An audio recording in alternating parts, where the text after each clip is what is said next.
So hello and welcome again to another All Ears on Digital Transformation, brought to you by the pack of full funnel implementation experts here at Cattle Dog Digital.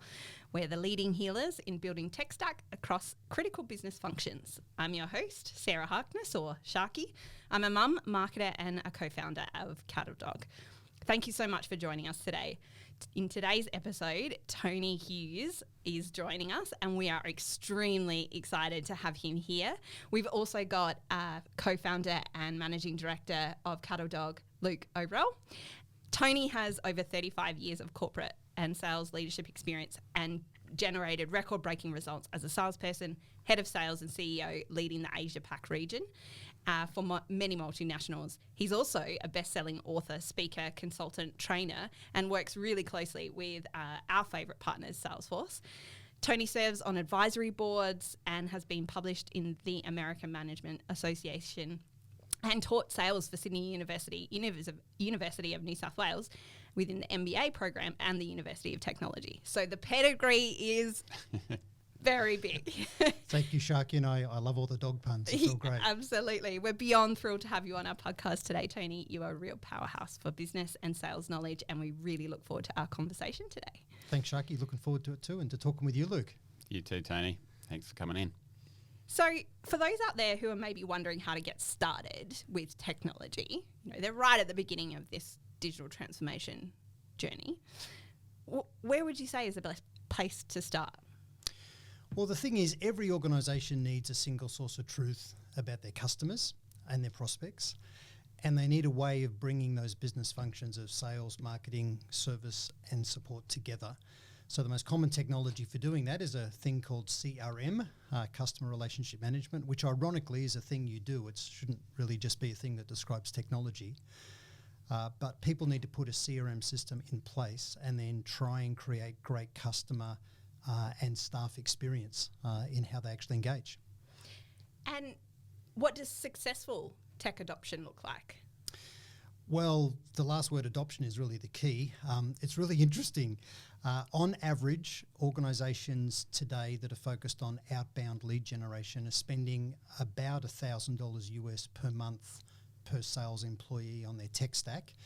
And that would be for things like CRM software, things like LinkedIn Sales Navigator, maybe a little bit of email marketing or marketing automation.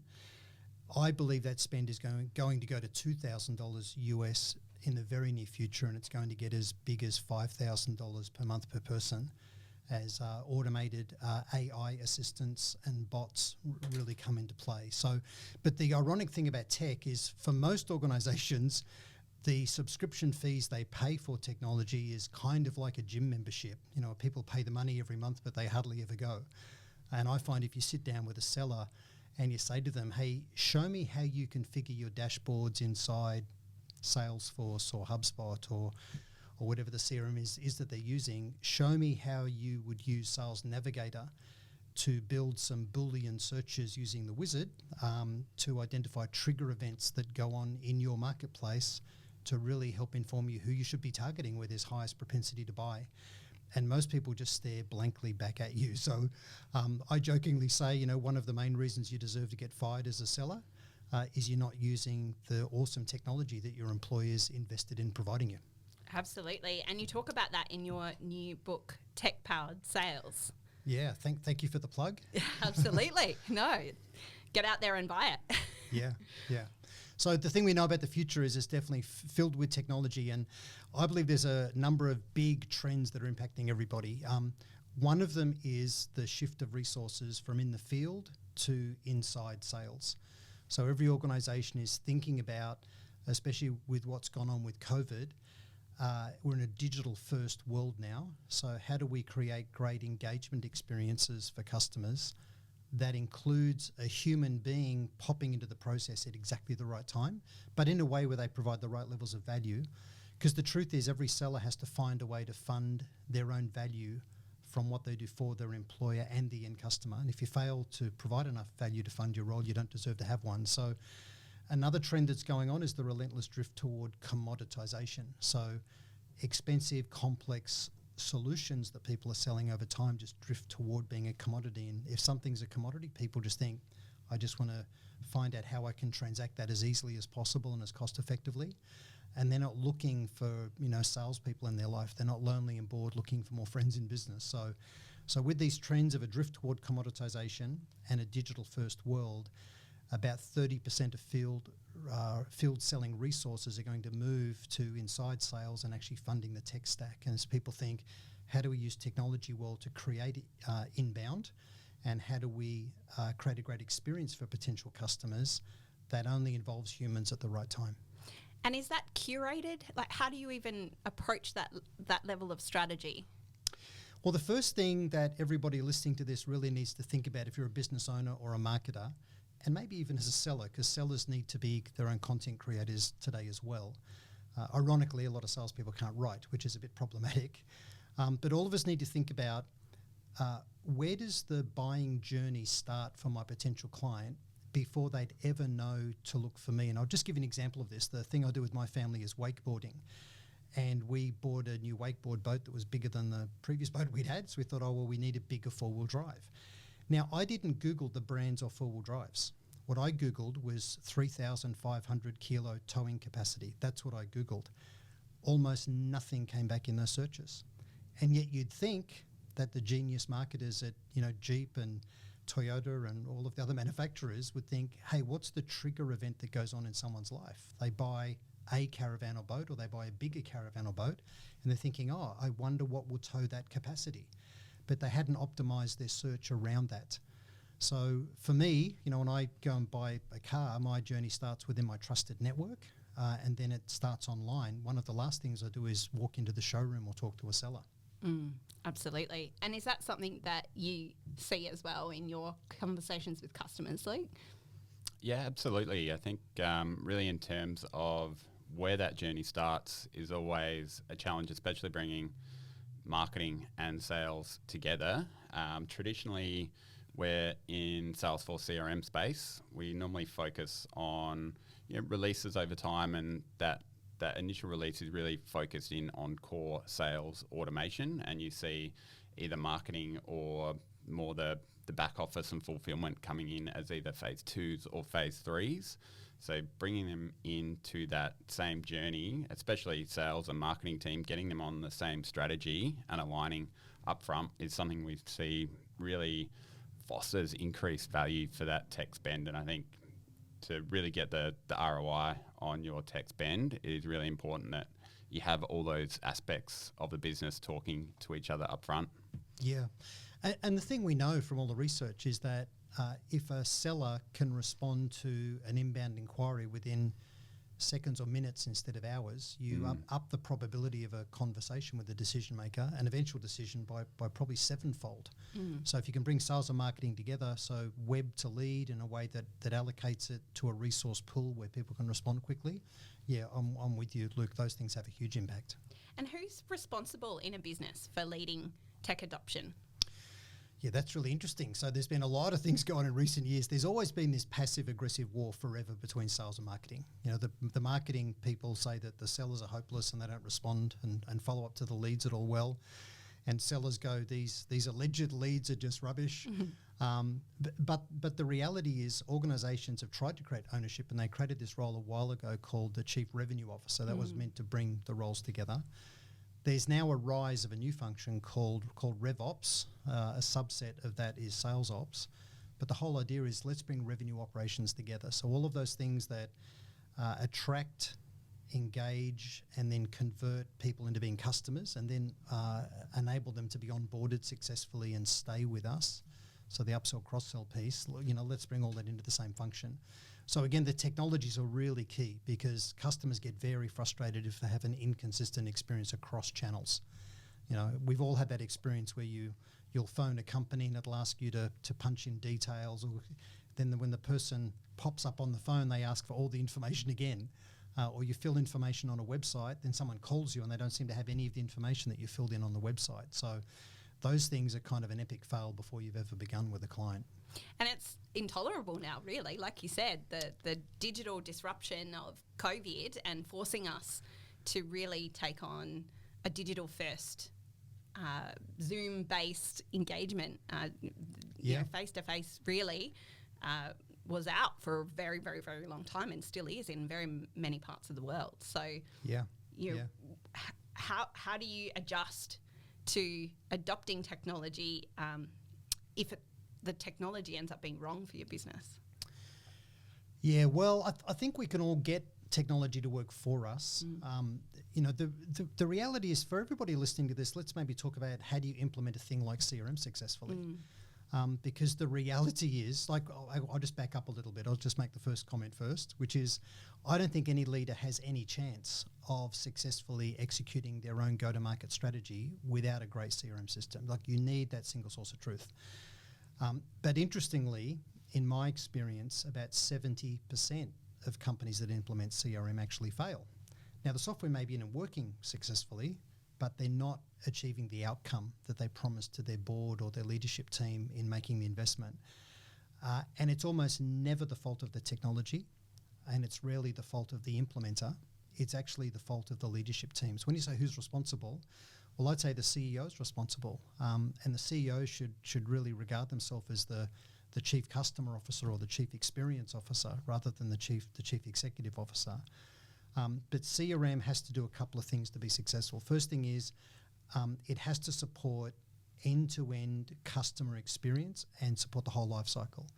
The next thing is it has to enable the process of the sellers and the marketers and the support people. So if it's just an overhead where people are feeling like I'm just putting in information for Big Brother, this doesn't help me do my job, this doesn't help me be more efficient, why am I doing this?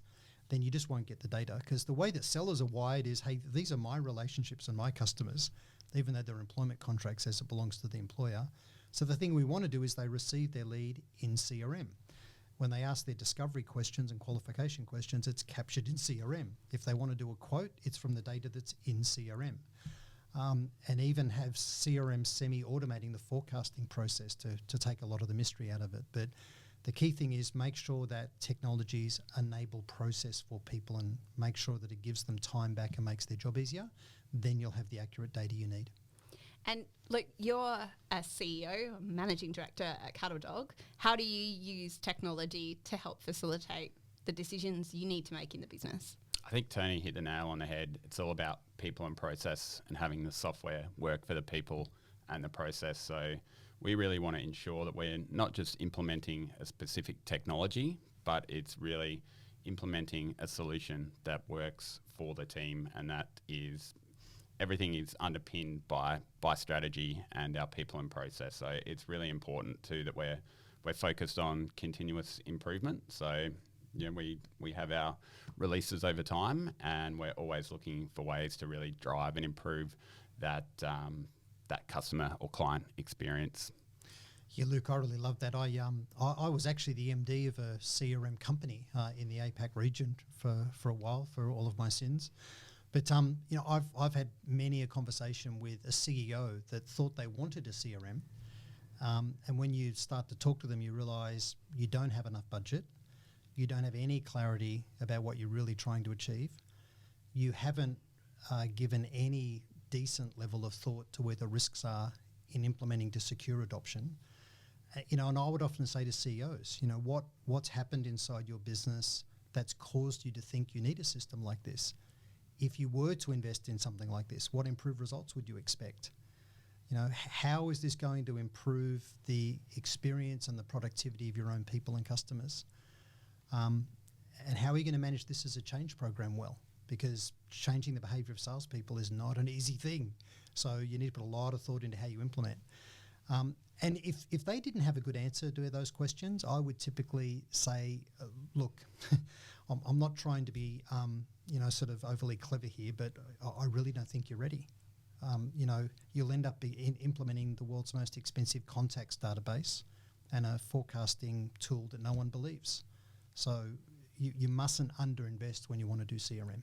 Absolutely. And I think certainly having worked in the space for a number of years, I think we've definitely come across a few of those hairy accounts that have probably put too much weight on the CRM being the be-all and end-all of their solution, when fundamentally, like Luke mentioned and yourself, it's about the people and the process. So if I'm really looking at that, is that also about bringing the business itself into the solution?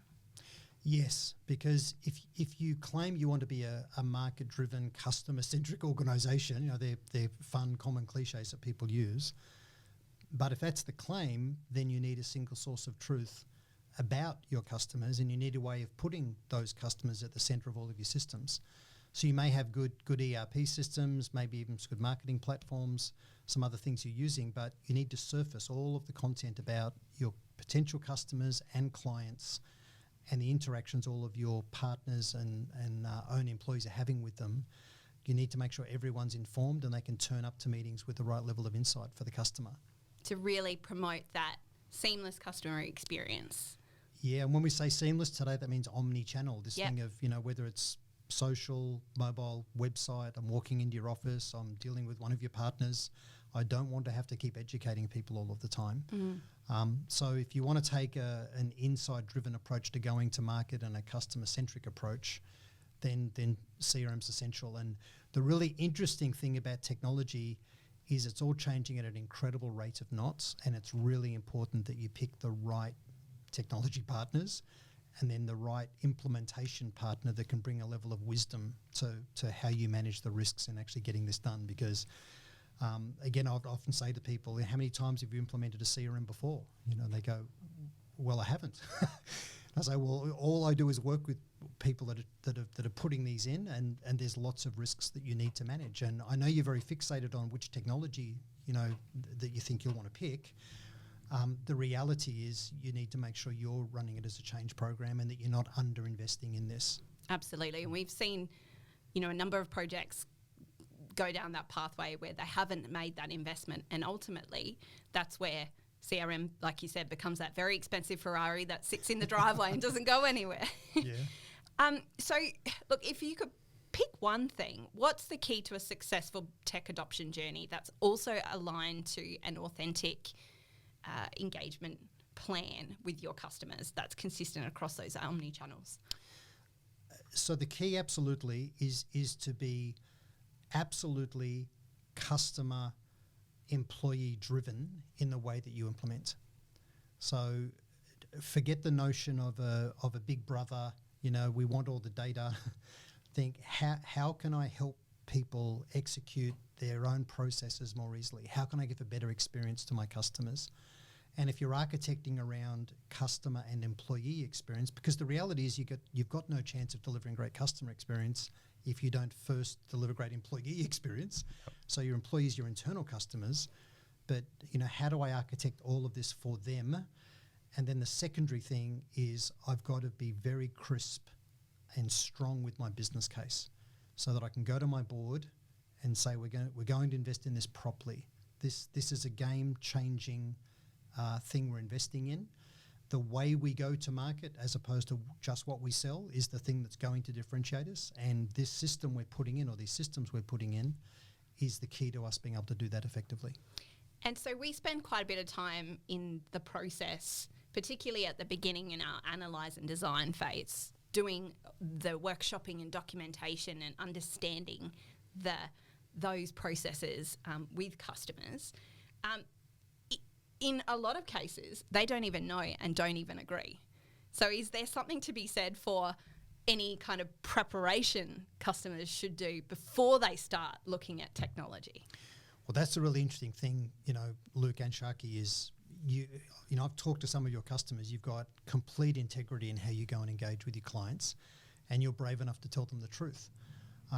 And it's really good that you do that, because none of us should be in the business of taking people's money and helping them fail, right? So unless they've got clarity about what they're trying to achieve, how they're going to manage success, what are these processes that you think technology is going to help you execute better, and just taking old world dinosaur manual processes and then translating them into tech is not transformation, right? So the thing we know is there's things that technology does incredibly well around automation. There's AI capabilities. We talked about Salesforce a little earlier. The Einstein AI capability in Salesforce is amazing, even for things like forecasting. And forecasting is a giant can of worms and pain point for many, many, many organisations.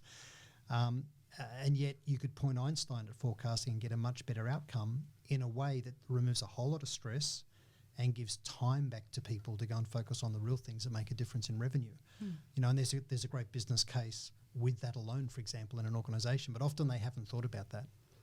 So is it the data first? Is it the tech first? Is it the people first? Like what do I do? I'm brand new to this. Where am I going? So we want to be data driven and we need tech to do it, but they're the things that at the end, it's all about people and processes and in the context of experiences. You know, we're recording this today in Sydney. I think of my own experience as a citizen of New South Wales with Services Australia, who's an amazing Salesforce customer.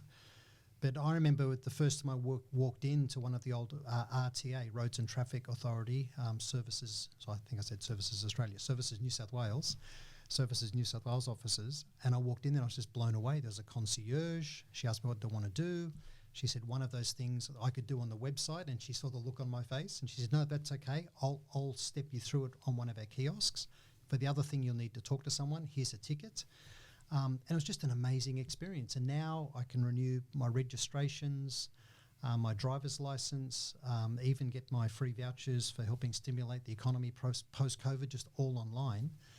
And those experiences they've designed are amazing. And here's the interesting thing.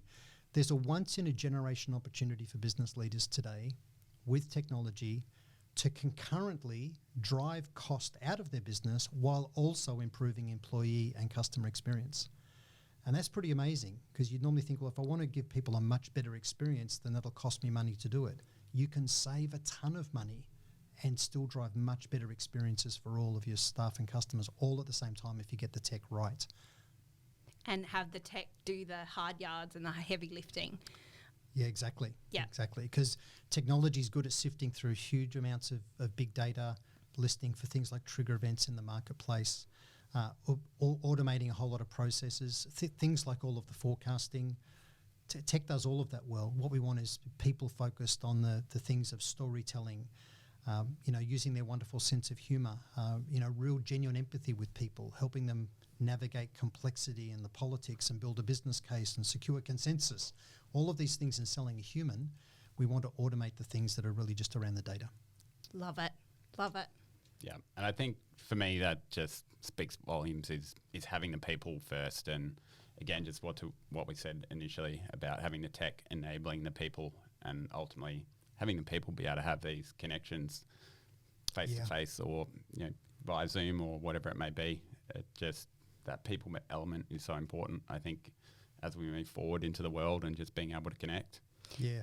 And we talked a little earlier about, integrity and authenticity and that customer experience, and how in a digital first world, it's intolerable to be anything but that. What would you say to those perhaps challenged by that at the moment? Well, for people that feel a bit threatened by technology, if you're an individual seller actually listening to this, we need to embrace the thing we fear the most. If you don't get good at using technology, you're probably destined to be replaced by it. It's a pretty scary thought. Whereas if you choose to become a little cyborg where you can blend human and technology together to increase your own level of productivity and effectiveness, then you become superhuman. You can increase your effective market reach. I've seen sellers do a great job in becoming micro-marketers, and they're creating their own little lead funnels using very simple, low-cost technology. I've seen sellers do a really good job with things like email automation in a way that doesn't label them as a spammer. But there's a new category of technology that's here now called sales engagement platforms. They're big and complex, but they're designed to run cadences and sequences and inject levels of personalization. A lot of it's a bit raw, a lot of it's still clumsy, but that's kind of the next big thing. So for individuals, embrace the thing you fear and become a cyborg. And for leaders in business, really look at shifting your investment. I would argue a lot of your, if you're in the world of B2B field selling, a lot of your Sir Lunch-a-Lot professional visitors out there aren't providing the level of value that clients are looking for. and look at shifting those resources inside on tech stacks and lower cost people that can be more effective. And I might just finish with an amazing true story, and I swear this is true.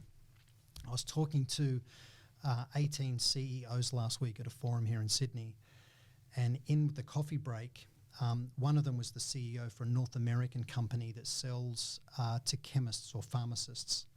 And they provide, I probably shouldn't say too much because people could figure out who they are, so I won't reveal who they are. But they supply products to pharmacies and people that make drugs. And in America, what they found in their business is they were just running some routine reports out of CRM, and they discovered their 2 highest performing territories in the USA had no sales rep in the field for 4 months. They thought, this is really interesting. Our 2 highest performing territories have had no rep for 4 months. So they went and interviewed the pharmacists, the drugstores in America, customers, and they interviewed them and they discovered some really interesting things.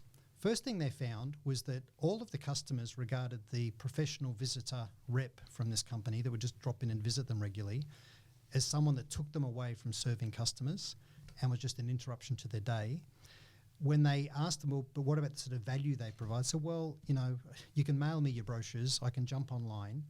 But do you know what? The one bit of value they really do provide me is they help me always get a discount. So this company thought, what? The only value our people are really providing is they're helping discount our prices. So they decided to run an experiment in Australia. They thought Australia's a microcosm of the US. It's small. If we botch this, we're not going to wreck our main North American business. They had 3 field reps in Australia. They fired them. They're gone. They've been going now for 10 months. The business has never been stronger. Revenue's up, margins are up. And what they did is they invested those resources in improving pharmacist experience when they had technical queries. They put a lot more and better information on their website, made it easy to find, and they spent time educating their technical specialists to be more commercially savvy and to be better communicators. So they help technical people up their level of value, create a better online experience, and I don't think they'll end up replacing those 3 field roles. They're really gone forever. So it sounds to me like empathy is really in here somewhere. It's a lot more, it's not about me. It sounds like it's not about me anymore. Is that basically what you're saying? Well, certainly if you're a seller, a lot of sellers are pretty narcissistic, right? But the reality is selling's never been about us. Selling's about making a positive difference in the lives of others. It's about serving others, being brave enough to tell them the truth about what it's going to really take to solve that problem or get that result that they're pursuing. So, you know, if you've got a servant attitude and you're very customer centric and you think, well, I've got to provide the value that funds my role, and my job is to help people. I've got to help set a vision for a brighter future and help them identify the business case that pays for it in their own organisation, and then help them gather consensus with their team and then manage the risks of implementation. You know, this sounds like cattle dog, right? This is exactly what you would work with someone. It's not about selling them the thing, because you know, if I was going to buy a CRM, I often say to leaders, look, if you're trying to figure out which CRM to buy, stop wondering, just go with Salesforce. They're making all the big investments for you that you'll never be able to make yourself. They've got all of the momentum in the marketplace. You won't look back and think it was a mistake in the future. You just won't. So find the budget to go with the best thing first. You don't want to re-implement anything else later again. And then focus on how do we do this successfully. Find someone in the marketplace that's done this before, that can partner with you on that journey. And that is someone that's like us. It's like I'm advertising cattle dog. Absolutely. Thanks, Tony. Thanks for the plug. but that's what CEOs need. They needed a trusted partner to think, well, how do we implement this in a way that gets us our outcome and manages our risk? And they need the devil's advocate, I think, too, to be able to tell them when they're not on track. And that's certainly something we heavily invest in, trying to be that loyal companion for our customers. But again, I think fundamentally it's about starting at yourself and what do I need to do to adopt technology and change and shift my attitude towards the end customer that is in mind. Yeah. I definitely agree with that. And I keep saying this is the last thing, but the last thing is I think it might have been Einstein that said this, but the ultimate in sophistication is simplification, right? And things that are elegantly simple are things that get adopted and work. And if you look at design, if you look at what Apple's done, Tesla, the best designers think, how do we present elegant simplicity?